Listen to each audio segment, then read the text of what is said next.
Welcome into Marketology for Monday, May 7th. Hopefully you had a good weekend. We had Cinco de Mayo, Kentucky Derby. Also got a UFC card coming up this upcoming weekend. So it's good to have Matt Holt on, get a view from the other side of the counter, trying to make you smarter bettors, talk to the guys controlling the odds. So Matt, welcome in, bud. How you doing today? Drew, what's happening, man? Hey, I'm doing good, man. It was a wild weekend. I know you had a lot going on. Busy guy this time of year. What do you want to start off with? Some Kentucky Derby synopsis, or get right into what NHL, NBA? You know what? The Derby wasn't that good for the books again. I mean, basically, Derby's one of those things, horse racing, where you're guaranteed a percentage of handle because it's pari-mutuel. But when it comes to props and stuff, I mean, it's the fifth straight year we've had the favorite win, which they tend to bet in props. It wasn't exactly a world beater for the books there. So yeah, I mean, not that great. The Kentucky Derby's becoming very predictable. I mean, we're 5 straight years chalk, chalk, chalk, and it's not just chalk winning. I mean, look at the horses running second and third every year. The days of those 50 to ones in horse racing seem to have gone by the wayside. Yeah, no, it's interesting. Did you notice a lot changing before like the Derby went off with it being a muddy track and rain and weather? A lot of people betting with that in mind, or no? Not really. So the problem with the Kentucky Derby in terms of weather betting is those horses are 3-year-olds. Like the horse that won the race had what, 4 or 5 career starts, or maybe even 3 career starts. I mean, we're talking about horses here who just haven't had enough starts for you to establish any type of credibility of them running in the run. I mean, running in the mud compared to running on a faster track. And Matt, what about the NBA playoffs? I think you were at the Vegas Golden Knights game. What about betting action from the weekend that maybe hurt the books from NBA or NHL this past weekend? Well, I mean, the favorites both getting it done yesterday. The popular Western Conference choices, Golden State and Houston, both getting the win and covering the spread. That certainly wasn't great for us. And what you tend to see as a bookmaker is there's a significantly more public action on those huge, overwhelming favorites. In this case, it's mostly just Houston and Golden State left in the playoffs when they're on the road rather than when they're at home, because nobody really wants to lay 11 and a half, 12, 12 and a half with Houston, but they sure as heck don't mind laying 5 or 4.5 on the road. So you tend to see a lot of action on the favorites on the road in that seriously reduced price roll. That's what we saw again yesterday with Houston and Golden State both getting the money. Okay, and what about on the NHL side? With Vegas Golden Knights hurting the books still? Oh yeah, they're killing us. Vegas is absolutely killing the books. And look, now they're to the Western Conference Finals. I mean, everybody's worst fear as a bookmaker in Vegas. Well, sorry, people are walking by waving. Was that the Vegas Golden Knights actually win the Stanley Cup with all the bets taken at 100, 200, 300 to 1. But now that they're already to the Western Conference Finals, and let's face it, if Winnipeg wins tonight and closes out, and LA and Vegas has home ice advantage over Winnipeg, they're a favorite all of a sudden to get to the Stanley Cup Finals. And now I guarantee you there's going to be some bookmakers in Vegas shaking in their boats, trying to hedge off some of that liability. Yeah, man, it's pretty crazy that how that's working out in both the NBA and NHL playoffs. Matt, we got a bunch of guys in the chat box. SBR Forum, what's up? Tomar, Elio, Joe. Got a bunch of questions here. Some MLB questions as well. Philip saying Marlins 8 out of 11 and Cubs lost 5 straight at -240. I'll tell you, Philip, I was looking at this one too, and Rizzo's not in the lineup going up against the lefty. Are you guys seeing any action on this Marlins Cubs game today, Matt? A little bit of dog action. And for whatever reason, for us, the Miami Marlins and the Oakland A's this year, both Miami and Oakland, have sort of become the Cleveland Browns of baseball. And I say that in the sense that every single week during the regular season, during the NFL, the Sharps bet on Cleveland. And they've done it for 2 years in a row, and they've got absolutely crushed doing it. And they just say, well, look, my numbers say that there's value in Cleveland as this overwhelming underdog all the time. We're seeing it with Miami, who is consistently 2 to 1 or better in baseball. And some of these sharp bettors go, look, these teams that are constantly 2 to 1 or better, there's value built in there. And for Miami, I'm not sure how it's working out. At 13 and 20, they're probably close to break even, maybe a little profitable this year. But this is a consistent theme with us where we see the line dropping and money coming in on Miami game after game. Matt, we're getting a bunch of questions. Thanks, guys. Appreciate it. Yeah, any questions you want to ask Matt or myself, feel free to chime in. We'll come back to the horse ones at the end, hit on some MLB ones now. Matt, did you have any opinion or see any betting action in this San Francisco-Philadelphia game? I see San Francisco just got hit pretty hard up to minus 115 now. They opened as a dog. Are you seeing anything special in this game? Yeah, I'm actually trying to look at it because I saw the line move and I'm trying to see if it's money based or if we're just staying with market there. No, actually looks like we took a few sharp bets. Looks like 1, 2, 3. We include those two. So 6 bets, $3,000 or more, all on the Giants, and we've yet to take a bet bigger than $615 on the Phillies. So not a ton of handle on this game. But yeah, all the big bets so far in the Giants. And Matt, it brings up a question in my head. When you say bets over $3,000, would a $3,000 bet in an MLB game move the line for you guys? Not necessarily, but I just got into this conversation earlier with some folks. I was on the Anik Florian podcast earlier, John Anik, Kenny Florian, UFC guys, and we were talking about the main event of the UFC pay-per-view card this week. And the last line John had saw before we did the podcast was minus 600 on Amanda Nunes, the favorite. While we were doing the podcast, I saw a couple of books in town get as high as minus 1,300. And John and Kenny were both like, well, how does a line move that much from minus 600 all the way to minus 1,300? You know, is that huge bets? Is that hundreds of thousands of dollars? And I said, a lot of times it's not the amount of bets necessarily that move a number. There's no perfect formula to this amount of dollars moves the number, the X amount. It's more liquidity based. How much money is in the entire liquidity pool on that fight, or in this case, game, and what is the ratio of that money? In this case, in the fight, it was 98.5% of the dollars wagered were on the favorite. That's why the favorite was moving so hard, because no one was betting the dog. In this case, $3,000 bets aren't that big in baseball, but when the biggest bet on the Phillies is $615 and you have 6 bets of $3,000 or more on the other side, your liability is completely lopsided, even if the red number isn't some huge gargantuan number. At the end of the day, bookmakers have an obligation to try to balance the books, and if you're not getting any action on a team, then it tells you that your number's off compared to what the market thinks the game should be. And it happens every single day where it's not necessarily, hey, we took a 50K bet, or hey, we took these 230K bets. It's just, hey, the action's really one-sided, and we're not able to entice bets on this side, so let's move. And what you do is you move and you move and you move without getting too far off market till finally people start betting it. Then you go, bam, there's the sensitivity point. That's probably where we should be. Okay.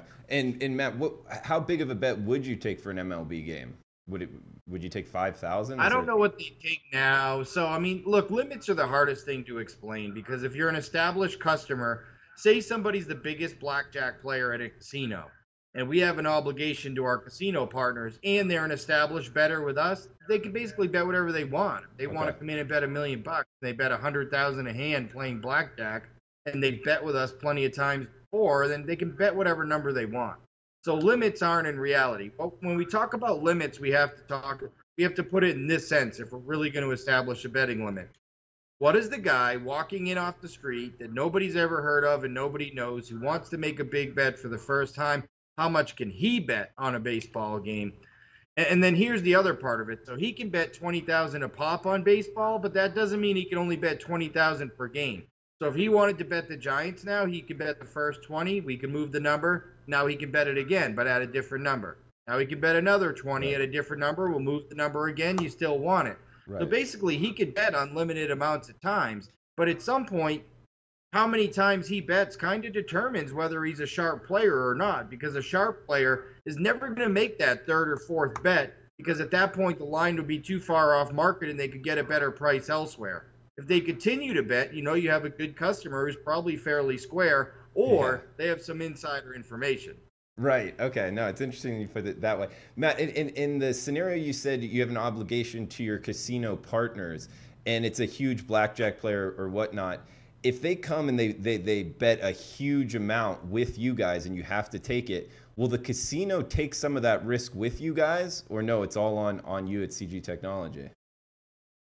No, it's on us. So Okay. that's certainly a balancing act, right? I mean, you have to Yeah. be careful there because that's completely our liability. But you also have an obligation to your casino partners. The reason these casinos use companies like CG Technology to run their books for them is that they know that we're going to handle it, we're going to make them money, we're going to pay them a high rent, we're going to run a classy joint, and we're going to take bets from their high premier customers. To an extent. The $1 million on a baseball game is probably a bad example because we're probably not going to take $1 million from that guy. But or at least if we are, we're not going to take it in one shot. We're going to make them bet 100,000 at a time and move the line aggressively again. Okay. Okay. Thanks for explaining that, Matt. We gotta hit the chat box here. We got Elio Rodriguez saying, "Sounds like my father talking when I was young. Good stuff." So, some compliments there for you, Matt. I'm getting old. I mean, look, make no mistake about it. I'm getting old. Hey, we have Drew down the street here saying, can Justify win the Triple Crown? Are you much of a horse guy, Matt? Do you have any opinion on that? Sure. I think he can, obviously. Look, anytime the Derby favorite, or let's just say anytime the favorite wins the Derby, obviously the odds of winning the Triple Crown increase monumentally. The fact that this horse had a 114 speed buyer coming into this race shows that this is one of the fastest horses that we've seen in a long time on the Derby. Look, they ran ridiculously fast early fractions there in the Derby. Fractions that most horses out front there would have faded horribly, and this horse didn't. Horse racing's a weird game, and there's a lot of intangibles that go into winning a race that you can't necessarily control. A bad start, mud in the face, a bad day, jockeys or corruption that goes along with it, sponging horses. But I assume everything's on the up and up. This horse is unbelievable. We're running a 114 in his last Derby prep race, then winning the Derby the way he did. Let's put it this way. He's going to be 2-5 or 3-5 in the Preakness. So minus 160 in like the minus 180 range in the Preakness. Dang. I didn't realize that. So he's going to be favored. Would that work out to be the favorite to actually win the Triple Crown? So let's put it this way. I mean, if he wins the Preakness and he's going to be like, let's say he's minus 150, which is generous. I think he's going to be worse than that. Going into the Belmont, he's going to be at least minus 150. So at this point, really, if you can get better than even money on Justify to win the Triple Crown, it's probably a pretty good value. Where a lot of these horses have trouble is horses at an elite level never race 3 times in 7 weeks. They just don't do it, right? They look for these big stake races and they take breaks. A lot of times what happens is the Derby horse turns back around, fires in the Preakness against a bunch of horses that also ran in the Derby, and some of these really good Derby horses will take the Preakness off, rest for those 5 weeks, and come back fresh and healthy for the Belmont, and that's normally where we see those Derby horses stumble because they're traveling for the 3rd time in 7 weeks. Right. They're running for the 3rd time in 7 weeks, and all the training that goes along with it. Those horses that come in fresh are usually the ones that pick them off in the 3rd race. Okay. We got Phillips saying Justify can win the Preakness. Not sure if he can hold the 1.5 mile Belmont. We'll see what happens. We hit the Marlin stuff. Francisco asking a question. I always hear you and others say the sharp side is on this team. How can I get that info for myself? And all things being equal, do you side with sharps? And what do the sharps say about the Cavs today? Oh, man, sharps is such a sensitive point here, right? And you need to be really careful betting with sharps because there's a lot of reasons sharps bet. And sometimes sharps will bet with one book. I might tell you, hey, the sharps on our book are on this side. But it doesn't necessarily mean that those same sharps are even on that side of the game because maybe they got a really bad number on that same game in another book.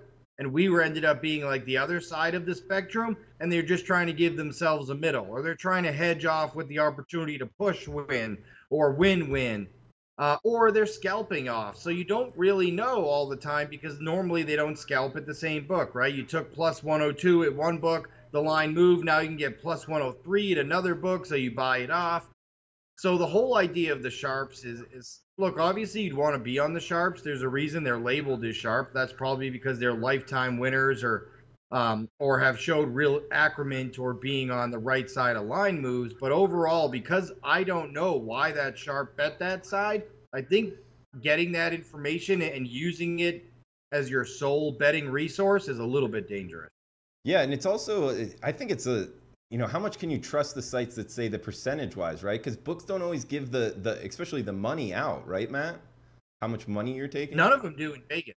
I get that all the time because there's these websites, and I'm not going to mention any names, but it happens to me at least once a week on Twitter where someone will ask me what our liabilities are to the book. I shoot it out. It's just informational. I don't mind telling people what we need right before the game start. And someone will say, well, so and so site says the public percentages are on the side. And I'm like, where does so and so site get that information? Because there's 0 books in Las Vegas that actually give their real betting data to any of these sites that say they get it. And even the ones that they say they're getting from offshore, how do I know I could trust that? How do I know they're getting real betting data? I mean, I'm really cautious of those public betting percentage sites and where they get data and how credible that data is. And I could tell you, anyone that says the public betting percentage in Vegas, there are 0 books that give out their real wagering data to those kind of sites anywhere right now. Yeah, that is good stuff, Matt. And guys, I would pay attention to that because I've kind of shifted my focus as well. Like a lot of handicappers will always say, oh, 70% of the money's on this. And I always ask, where are you getting that? Because working down here and trying to work with books to get that information on the odds page, I've realized it's all the same thing. They don't want to give out that information. I wouldn't be surprised if some of those sites are really embellishing those numbers, Matt. Thanks for explaining that, man. Yeah, let's hit a couple more questions. Let's see, Vitalis, what's up, man? Just keep hitting 15K over and over as they move the point by 0.5. 15K, I would think that would move the number. We got Bill. Hi, how are you? Mark Lewis, do you have a free play today, Matt? Are you betting anything? Yeah, so I'll tell you what's interesting is the 2 basketball games tonight. So I don't play a lot of NBA games, but I'm actually played both NBA games tonight. I laid 6.5 with Philly tonight. I feel like the young team in this case is probably going to step up at home. This Boston team, which is out-talented on the court, you could certainly see them taking a night off and kind of resting tonight on the road, going with the 3-0 lead, knowing that they can come back and win at home. So I went ahead and laid the number with Philly. Not something I tend to do a lot. In fact, I've been betting Boston every game in this series just because the coaching edge is so substantial for Boston. But this feels like a big motivational edge for the 76ers tonight. And on the other side, I also like the 3-0 team in the Cavs tonight. Look, we've seen this series before, and we just saw it last year, Cavs versus Toronto. And when Toronto got down 3-0 last year, they cashed it in. I mean, Kyle Lowry didn't even want to play in the game. DeMar DeRozan barely showed up to the arena. I mean, these guys cashed it in last year, and there's a history of Toronto. When their back's against the wall, they just cash it in. I feel like they're going to cash it in again tonight, too. And Cleveland's going to go ahead and put this one away. Okay. Guys, hey, appreciate y'all watching. Good turnout here. If you could, please give us the thumbs up sign, the like button, and if you could share on Facebook, retweet on Twitter, get the word of the show out. Having Matt on, answering questions from the other side of the counter. Good stuff here. And love all the questions. I mean, you could play both hockey dogs tonight. I also think you could play both dogs in hockey. Look, the home teams in hockey have only been winning about 50%. Home favorites haven't been all that great since the first round ended. And the fact that Washington and Nashville are such big underdogs tonight, I think at the worst case scenario, one of them's probably going to go ahead and win. I mean, Vegas won and clinched on the road last night. The home ice advantage in the NHL playoffs just hasn't been that strong, especially in the second round. You get 2 big pluses, one of which Nashville opened as the favorite to win the series. You could make a case that they're still the better team. I think one of these 2 dogs tonight may cash, and if you bet them and split them out, you still make money if they both hit. That could be a really big night. Okay. Mark asking for MLB. Mark, I'm on Philadelphia plus money now. Just kind of fading Samardzija early season. His K to walk percentage not looking good. And Matt, why don't we end it on UFC? Any thoughts here? I kind of like Souza in the second, I guess, the co-main event. You liking anything on the UFC card you want to throw out? Well, you're just stealing my thunder. I feel like you watched the podcast earlier with Anik and I Florian. didn't. It just stole my thunder. I didn't. No, I'm just kidding. No, look, I love Jacare Souza in this fight, and for a lot of reasons. Look at the last 10 fights of Kelvin Gastelum. The 3 tough fights he had in there, Neil Magny, Tyron Woodley, and Chris Weidman, he lost all 3 of those fights. And look, he only moved up to middleweight because he kept missing weight at welterweight. This is a middleweight now, 5'9" middleweight. There are lightweights, a lot of lightweights that are taller than Kelvin Gastelum is. Every single time he steps in that octagon at 185 pounds, he's giving up huge height, reach, and size advantages to his opponents because he doesn't have the discipline to make 170 pounds. That's going to be the case here again. He's going to give up huge height, reach, and size advantages to Jacare Souza. Jacare Souza is one of the 2 greatest Brazilian Jiu-Jitsu practitioners to ever step foot in the octagon. And over the last few years, he's developed his striking to become one of the best all-around fighters in the entire MMA. And he proved that in his last fight by standing on the feet with a left-handed knockout artist, which has given him trouble in the past, and knocking out Derek Brunson. I think Jacare is good enough in the feet to compete on this fight and win it there, but if he gets it to the ground, he's going to dominate Kelvin Gastelum. Too many ways to win, too big of a resume for me for Jacare Souza in a must-win spot if he's going to get that elusive title shot in the UFC, which at 38 years old, he still has never received one. I like Jacare here, and I like him in a big way. And I know some of the sharps are on Kelvin Gastelum, and maybe if they were fighting at 170, I could get on board. But at 5'9", Kelvin Gastelum will never fight for the title at 185 pounds. All right, Matt, and we're doing the show on Friday, right? Yeah, sure, I'm in. Okay, so guys, yeah, stay tuned for that for all of Matt's final picks on the UFC card on Friday. Last one here, Vitalis, you had a question. How was the April for the casino for baseball? Do you have the numbers? Were you guys up or down off the top of your head, Matt?